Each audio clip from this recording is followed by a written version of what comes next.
اندھیری رات میں سیاہ پتھر کے اوپر چھوٹی سی سیاہ چیونٹی چل رہی ہو تو وہ اسے بھی دیکھتا ہے اور اس کے جسم کے اندر اس کے رگ و ریشے میں جو موومنٹ چل رہی ہوتی ہے وہ بھی اس کی نظر میں ہوتی ہے۔ اس زمانے میں آپ بے شمار دوسری مثالیں دے سکتے ہیں، آپ ایٹم کی مثال دے سکتے ہیں، معمولی سے معمولی ذرہ جو بڑی بڑی خوردبینوں کے ذریعے سے کہیں نظر آتا ہے آپ اس کی مثال دے سکتے ہیں۔ کہنے کا مقصد یہ ہے کہ اللہ وہ ذات ہے جو البصیر ہے، الرقیب ہے، اللطیف ہے، الشہید ہے، کوئی بھی چیز اس کی نظروں سے اوجھل نہیں ہے۔ اور اللہ تعالیٰ نے اپنے ان اسماء کا تذکرہ قرآن مجید میں بار بار کیا۔ ظاہر اس کا بھی کوئی مقصد ہوگا نا، جب اللہ تعالیٰ بار بار فرماتے ہیں کہ وہ البصیر ہے تو کوئی مقصد ہوگا۔ جو سیکورٹی کے حساس زون ہوتے ہیں وہاں اکثر آپ نے یہ سائن بورڈ دیکھا ہوگا، خبردار کیمرے کی آنکھ آپ کو دیکھ رہی ہے۔ آپ اس کا مطلب ہی سمجھتے ہیں کہ وہ سائن بورڈ کیوں لگایا گیا یا جگہ جگہ اس قسم کے جو سائن بورڈز ہیں وہ کیوں لگائے جاتے ہیں؟ کیا اس سے انسانوں کی موومنٹ میں کوئی فرق آتا ہے یا نہیں آتا؟ تو انسانی فطرت یہ کہتی ہے کہ فرق آتا ہے۔ جب انسان کسی ٹریفک سگنل کو دیکھتا ہے اور اس کے بعد یہ بھی دیکھتا ہے کہ یہاں پر کیمرے لگے ہوئے ہیں، یا دیکھتا ہے کہ وارڈن کھڑا ہے، یا یہاں ای چلان ہو سکتا ہے، تو وہاں اس کی فیلنگز مختلف ہوتی ہیں، اس کا سوچ کا زاویہ بدل جاتا ہے۔ تو کہنے کا مقصد یہ ہے کہ جب اللہ سبحانہ و تعالی اپنی ان صفات کا، اپنے ان اسماء الحسنہ کا بار بار ذکر کرتے ہیں تو مقصد یہی ہے کہ انسان فوکسڈ رہے کہ آپ کسی کی نظر میں ہیں۔ اب کوئی آپ کو دیکھتا ہے یا نہیں دیکھتا اس سے کوئی اتنا بڑا فرق نہیں پڑتا، لیکن جس کو حساب دینا ہے وہ تو دیکھ رہا ہے، اس سے تو آپ نہیں چھپ سکتے۔ بعض مشرکین مکہ اپنے کپڑوں میں چھپ جاتے تھے، کپڑے اوپر لے لیتے تھے رات کے اندھیروں میں، تو فرمایا یہ اللہ سے تو نہیں چھپ سکتے۔ اللہ تعالیٰ نے قرآن مجید میں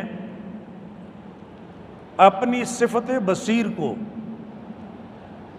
ترغیب کے لیے بھی استعمال کیا ہے، ترہیب کے لیے بھی استعمال کیا ہے۔ یہ بات شاید آپ نہ سمجھ پائے ہو، میں آسان لفظوں میں کہتا ہوں کہ اللہ جب کہتا ہے کہ وہ دیکھتا ہے تمہیں تو اس میں وارننگ بھی ہوتی ہے،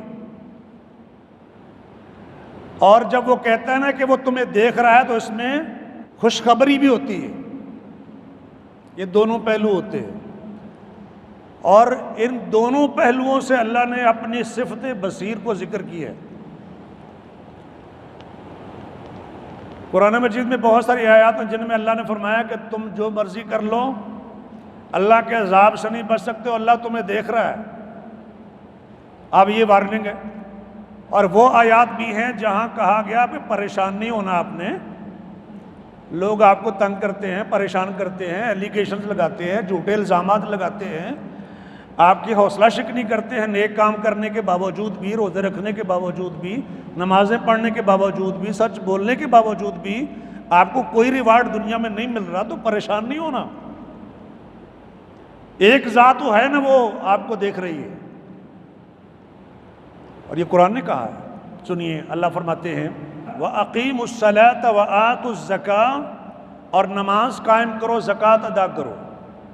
وَمَا تُقَدِّمُوا لِأَنفُسِكُم مِّن خَيْرٍ تَجِدُوهُ عِندَ اللَّهِ، اور جو بھی نیکی تم اپنے لیے آگے بھیجو گے آخرت کے لیے تم اسے اللہ کے ہاں ضرور پاؤ گے، تجدوہ عند اللہ۔ اور وہ تفصیل آپ جانتے ہیں کہ جہاں اللہ یہ بھی فرماتے ہیں کہ اللہ 10 گنا بڑھاتا ہے یا بہت زیادہ بڑھا دیتا ہے، وہ آیات بھی موجود ہیں اور احادیث بھی موجود ہیں۔ فرمایا کہ تجدوہ عند اللہ، اللہ کے ہاں تم اسے پاؤ گے۔ کیوں؟ ساتھ ہی فرمایا ان اللہ بما تعملون بصیر، جو تم کرتے ہو اللہ اسے خوب دیکھنے والا ہے۔ اب یہاں جو کہا نا کہ دیکھنے والا ہے، تو یہ ترغیب ہے، مطلب شوق پیدا کیا جا رہا ہے کہ تمہارے یہ اعمال رائگاں نہیں ہیں۔ یہ تو جو اچھے اعمال کر رہے ہو نا، اس سے آپ پریشان نہ ہونا کہ میں نے ساری زندگی محنت کی ہے، کوشش کی ہے، ان بچوں کو پالنے میں سنبھالنے میں اپنا سارا آرام غارت کر دی ہے، اور بڑھاپے میں نے بچوں نے مجھے یہ صلاح دی ہے۔ پریشان نہیں ہونا، ان اللہ بما تعملون بصیر، جو بھی تم عمل کر رہے ہو اللہ کی نگاہ میں، اللہ انہیں دیکھنے والا ہے۔ کس جذبے اور کس نیت کے ساتھ جو تم نے کام کیا ہے وہ اللہ کے ہاں تو ضائع نہیں ہے۔ دنیا والے قدر کریں تو کریں، نہیں کرتے ہیں تو نہ کریں، قدر کرنے والے اللہ کے ہاں اجر و ثواب کے حقدار ہوں گے، اور قدر نہ کرنے والے ان سے بھی ظاہر اللہ تعالیٰ پوچھ لیں گے کہ آخر تم نے نیکی کی قدر کیوں نہیں کی ہے، اس کے بارے میں ظاہر پوچھا جائے گا۔ اسی طرح اللہ تعالیٰ فرماتے ہیں ان اللہ یأمرکم ان تؤدوا الامانات الی اہلہا، جو امانتیں ہیں ان لوگوں کے سپرد کرو جو اس کے اہل ہو۔ یہ امانت کا لفظ بڑا وسیع مفہوم رکھتا ہے، اس میں ذمہ داریاں بھی آتی ہیں، اس میں دنیا کی اشیاء بھی آتی ہیں، کسی نے آپ کے پاس امانت رکھوائی ہے وہ بھی اس میں آتی ہے، جس نے رکھوائی ہے اس کو واپس کر دو۔ آپ کسی کو عہدہ دے رہے ہیں، جو اہل ہے اس کو دو، دوسرے کو نہ دو۔ ان اللہ یامرکم ان تؤدوا الامانات الی اہلہا، آپ ووٹ ڈالنے لگے ہیں اس کو ڈالیں جو اہل ہے، جس کو آپ سب سے بہتر سمجھتے ہیں۔ اس طرح کی بیسیوں مثالیں ہو سکتی ہیں آپ کی معاشرتی زندگی میں، میں صرف آپ کو لائن دے رہا ہوں۔ تو فرمایا کہ امانتوں کو ان کے حوالے کرو جو اس کے اہل ہیں۔ اللہ تمہیں حکم دیتا ہے ان اللہ یأمرکم ان تؤدوا الامانات الی اہلہا وَإِذَا حَكَمْتُمْ بَيْنَ النَّاسِ ان تحکموا بالعدل، اور جب بھی تم لوگوں میں فیصلہ کرو تو عدل سے فیصلہ کرو۔ ابھی میں اشارہ کر رہا تھا یہ ووٹ ڈالنا بھی آپ کا فیصلہ ہے، آپ سے مشورہ لیا جا رہا ہے، مشورہ دینا آپ کا فیصلہ ہے، آپ کی رائے ہے۔ اور حدیث میں یہ بھی ہے کہ جس سے مشورہ لیا جائے وہ امین ہوتا ہے، المستشار و مؤتمن۔ اس کا مطلب یہ ہے کہ اگر وہ غلط مشورہ دیتا ہے تو خیانت کرتا ہے۔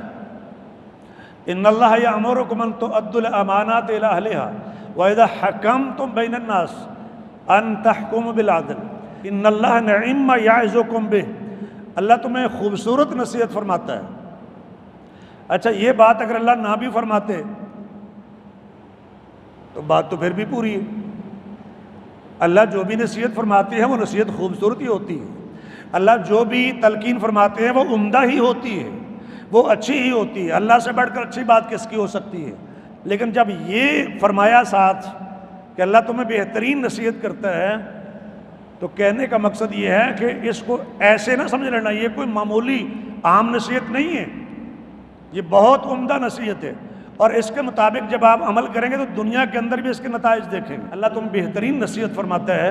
یہ بات بیان کرنے کے بعد اللہ تعالیٰ فرماتے ہیں ان اللہ کان سمیعا بصیرا، اللہ تعالیٰ ازل سے ہی سب کچھ سننے والا، سب کچھ دیکھنے والا ہے۔ اور یہ ہمارا عقیدہ بھی ہے کہ اللہ ظاہر ازل سے سننے والا ہے، اس کی تمام صفات ازل سے ہے، ابد تک ہمیشہ کے لیے، ہمیشہ سے ہے، ہمیشہ کے لیے ہے، اور اپنی کسی بھی صفت سے کسی بھی وقت وہ خالی نہیں ہوتا، اس کی مستقل صفات ہے وہ۔ اللہ تعالیٰ فرماتے ہیں وَهُوَ مَعَكُمْ أَيْنَمَا كُنْتُمْ، تم جہاں کہیں بھی ہوتے ہو وہ تمہارے ساتھ ہی ہوتا ہے۔ کس اعتبار سے ہوتا ہے؟ فرمایا وَاللَّهُ بِمَا تَعْمَلُونَ بَصِيرٌ، جو تم کرتے ہو اللہ اسے خوب دیکھنے والا ہے۔ تو مطلب یہ ہے کہ آپ جہاں بھی ہیں وہ تمہارے ساتھ ہے، تم اس کی نظروں میں ہو، وہ تمہیں خوب دیکھنے والا ہے۔ ایک اور آیت کریمہ میں فرمایا لن تنفعکم ارحامکم ولا اولادکم یوم القیامہ، یہ تمہاری رشتہ داریاں اور تمہاری اولاد، تمہارے بچے قیامت کے دن تمہارے لیے قطعاً مفید نہیں ہوں گے۔ رشتہ داریوں کا تمہیں قیامت کو کوئی فائدہ نہیں ہوگا کہ رشتہ دار آ کے تمہیں بچا لیں گے، چھڑا لیں گے، یا اولاد آ کے تمہیں اللہ کے عذاب سے رہائی دلوا دے گی۔ یفصل بینکم، اللہ تمہارے درمیان قیامت کے دن فیصلہ کرے گا۔ اچھا ایک بات میں یہاں عرض کر دوں کہ اگر اولاد کو یہاں نیکی کے کاموں پہ لگایا وہ آپ کے لیے دعا کرتی ہے، اس کا فائدہ ہوتا ہے۔ اور کسی کے والدین اگر بہت زیادہ نیک تھے اور وہ بچے بھی مومن تھے تو قرآن نے کہا ہے سورۃ والطور میں کہ ان کے بچوں کو ہم ان کے ساتھ ملا دیں گے۔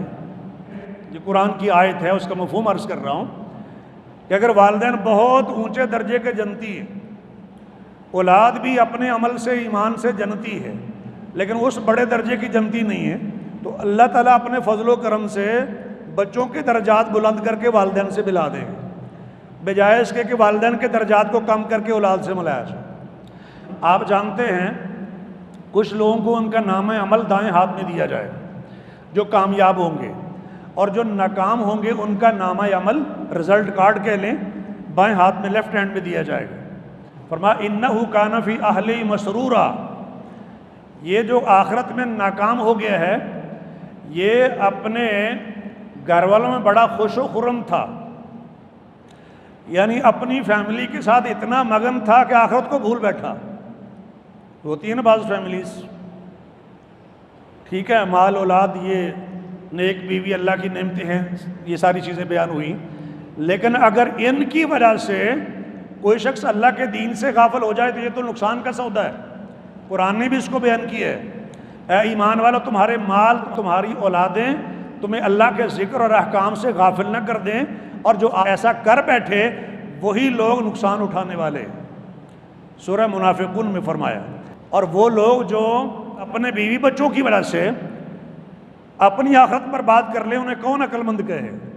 اور ہم میں سے زیادہ تر لوگ وہ ہوتے ہیں جو اپنے بچوں کی وجہ سے اور اپنی بیویوں کی وجہ سے اپنی آخرت خراب کر رہے ہوتے ہیں، ان کی دنیا بنانے کے لیے اپنی آخرت خراب کر رہے ہوتے ہیں زیادہ تر لوگ، اللہ ماشاء اللہ اچھے لوگ تو ظاہر ہر زمانے میں ہر علاقے میں ہر ملک میں پائے جاتے ہیں، بہت جی خوش ہوا حالی سے مل کر ابھی کچھ لوگ باقی ہیں جہاں میں وہ تو ہوتے ہیں، لیکن اکثریت کا معاملہ اسی قسم کا ہے۔ تو فرمایا وہ جو اپنے اہل و عیال میں بڑا مگن رہتا تھا، انہ ظن ان لن یحور، اس کا یہ ذہن تھا، عقیدہ تھا کہ بس یہی دنیا کی زندگی ہے، اللہ کے حضور پیش نہیں ہونا۔ اس کا مطلب یہ ہے کہ بطور خاص یہاں کافر کا ذکر ہو رہا ہے۔ مومن تو یقین رکھتا ہے نا کہ اللہ کے حضور پیش ہونا ہے، وہ گناہگار مومن ہو یا زیادہ نیکیاں کرنے والا مومن ہو، ہر مومن کا یہ عقیدہ ہوتا ہے کہ اللہ کے حضور پیش ہونا ہے، لیکن کافر کا عقیدہ یہ ہے کہ انہ ظن ان لن یحور۔ اللہ فرماتے ہیں بلا ان ربہ کان بہ بصیرا، کیوں نہیں ہے، اس کا رب اسے خوب دیکھنے والا ہے۔ یہ جو کہتا نا کہ پیش نہیں ہوگا وہ اس کی نظر میں ہے، وہ سمیع و بصیر ہے نا۔ بلکہ ایک آیت کریمہ جو سورۃ لقمان میں ہے کہ تمہارا پیدا کرنا اور دوبارہ قبروں سے اٹھانا، ما خلقکم ولا بعثکم الا کالنفس واحدہ، سنگل پرسن کی طرح ہے۔ سنگل پرسن کیوں کہا؟ اس لیے کہ وہ کن فیکون کا مالک ہے، اس نے تو کہنا ہے کھڑے ہو جاؤ، سب کھڑے ہو جائیں گے۔ اور یہ بیان کرنے کے بعد فرمایا کہ وہ سب کچھ سننے والا ہے، سب کچھ دیکھنے والا ہے۔ کیا مطلب ہے؟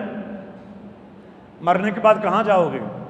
مٹی میں مکس ہو جاؤ گے، مٹی میں مکس ہو جاؤ گے، تمہاری ہڈیاں گل جائیں گی، تمہیں درندے کھا جائیں گے، تمہاری وہ حالت چینج ہو جائے گی۔